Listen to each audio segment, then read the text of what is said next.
நமக, விக்னராஜாய நமக. ஓம் சாய்ராம், ஓம் சாய்ராம், ஓம் சாய்ராம், ஓம் சிங்கத்திரப்பனே. அன்புள்ள பக்தி கிளிட்ஸ் நண்பர்களே, வணக்கம். 2026 ஆண்டுக்கான பலன்களை நாம் பார்க்க போகிறோம். 2026 ஆண்டு மார்கழி 17ஆம் தேதி, அதாவது வியாழக்கிழமை அன்று பிறக்கிறது. புது வருட பிறப்பன்று பிரதோஷ நாள், மிகவும் விசேஷமான நாள். புது வருடம் ரோகிணி நட்சத்திரத்தில் பிறக்கிறது. அன்புள்ள விருச்சிக ராசி அன்பர்களே, வணக்கம். விருச்சிக ராசினருக்கு 60 மதிப்பெண்கள் தரப்படுகிறது. தற்சமயம் குரு பகவான் அஷ்டமத்தில் 8 இருக்கிறார். சனி பகவான் 5 பஞ்சமஸ்தானத்தில் இருக்கிறார். ராகு பகவான் அர்த்தாஷ்டம ராகு 4 இருக்கிறார். கேது 10 இருக்கிறார். ஆக புத்தாண்டு வியாழக்கிழமை என்று பிறக்கிறது. பிரதோஷ நாள் அன்று பிறக்கிறது. ஜூன் 2ஆம் தேதியிலிருந்துதான் நன்மைகள் பெருக்கும். அதுவரை தாங்கள் பொறுமையாக இருக்க வேண்டும்.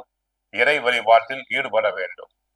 குடும்பத்தை பொறுத்தவரை கணவன் மனைவியிடையே ஒன்றுமில்லாத விஷயங்களுக்கு கூட சண்டை சச்சரவுகள் வரக்கூடும்.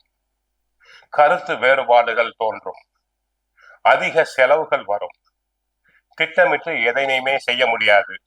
அனாவசிய செலவுகள் வரும். கடன் தொல்லைகள் அதிகரிக்கும். ஒரு கடனை அடைக்க இன்னொரு கடனை வாங்க வேண்டியிருக்கும். குடும்பத்தில் சுபகாரிய தடங்கல்கள் உண்டாகும். பெண்களுக்கு வரன் அமைவதில் தடங்கள் உண்டாகும். ஜூன் மாதத்திலிருந்து நன்மைகள் பெருகும்.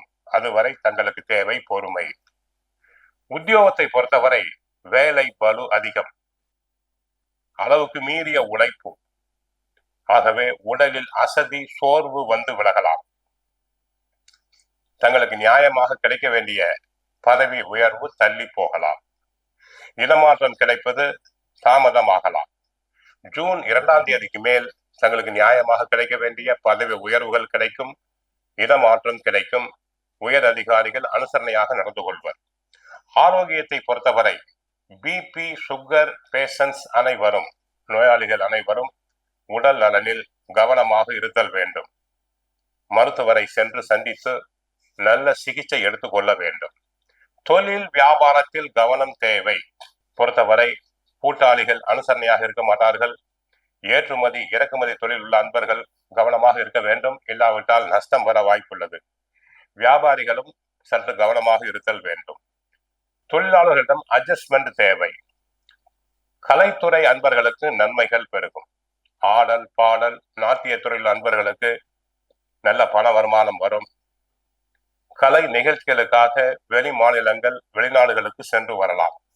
சினிமா நடிகர் நடிகைகளுக்கு நல்ல புது பட வாய்ப்புகள் கிடைக்கும்.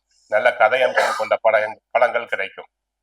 சினிமா பட தயாரிப்பாளர்களுக்கு அவர்களுக்கு தேவையான பட தயாரிப்புக்கு தேவையான பண உதவிகள் தாராளமாக கிடைக்கும். அரசியல் துறையை பொறுத்தவரை கவனமாக இருத்தல் வேண்டும். அரசியலில் உள்ள அன்பர்களுக்கு புகழுக்கு களங்கம் ஏற்படும்.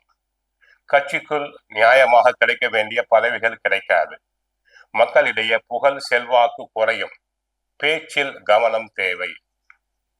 உயர் தலைவர்களிடம் பேசும்போது கவனமாக பேசுதல் வேண்டும். மாணவர்களுக்கு படிப்பில் கவனம் தேவை. கெட்ட சகவாசம் கூடாது. போட்டி தேர்வுகளில் கலந்து கொள்ளும் மாணவர்கள் நன்றாக படித்தல் வேண்டும். நல்ல முயற்சி செய்தல் வேண்டும். பெற்றோரின் சொற்பொழி கேட்க வேண்டும். ஆக விருச்சிக ராசினருக்கு ஜூன் 1ஆம் தேதி வரை கவனமாக இருங்கள். அதன் பிறகு ஜூன் 2ஆம் தேதி குரு பகவான் தங்களுக்கு 9ஆம் இடமாகிய பாக்கியஸ்தானத்துக்கு சென்று உச்சமாகிறார். பண புழக்கம் அதிகரிக்கும். அடுத்து கடகராசியில் அமரும் குரு பகவான் 9ஆம் பார்வையாக சனியை பார்ப்பதால் சனியினால் நன்மைகள் ஏற்படும். தொல்லைகள் இருக்காது. கோவிலுக்கு சென்றால் முருகனை வழிபடுங்கள். கந்த சஷ்டி பாராயணம் செய்யுங்கள். வாழ்க வளமுடன்.